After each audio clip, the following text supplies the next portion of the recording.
مطالعہ سے ہمیں کیا فائدہ حاصل ہوتا ہے؟ علامہ اقبال۔ مطالعہ انسان کے لیے اخلاق کا معیار ہے۔ امام غزالی۔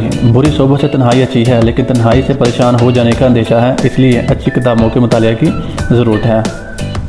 حکیم ابو نصر فارابی۔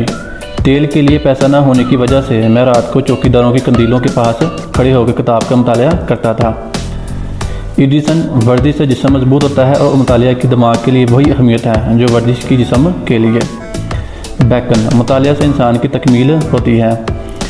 سمرسٹ ماہم۔ مطالعہ کی عادت اختیار کر لینے کا مطلب یہ ہے کہ آپ نے گویا دنیا جہاں کے دکھوں سے بچنے کے لیے ایک محفوظ پناہ گاہ تیار کر لی ہے۔ چینی ضرب المثل۔ 3 دن بغیر مطالعہ گزار لینے کے بعد چوتھے روز گفتگو میں پھیکا پن آ جاتا ہے۔ سسرو۔ انسان قدرتی مناظر اور کتابوں کے مطالعہ سے بہت کچھ سیکھ سکتا ہے۔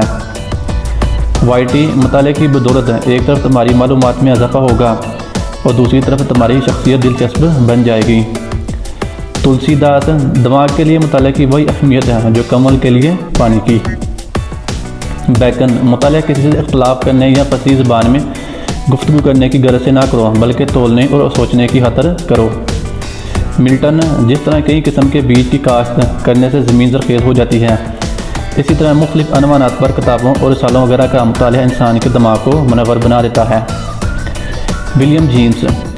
جو نوجوان ایمانداری سے کچھ وقت مطالعہ میں صرف کرتا ہے تو اسے اپنے نتائج کے بارے میں بالکل متفکر نہ ہونا چاہیے۔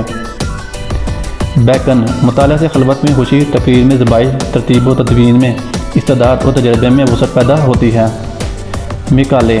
وہ شخص نہایت خوش نصیب ہے جس کو مطالعہ کا شوق ہے، لیکن جو فحش کتابوں کا مطالعہ کرتا ہے اس سے وہ شخص اچھا ہے جس کو مطالعہ کا شوق نہیں۔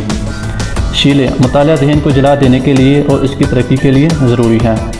گاندھی۔ دنیا میں ایک باعزت اور ذی علم قوم بننے کے لیے مطالعہ ضروری ہے۔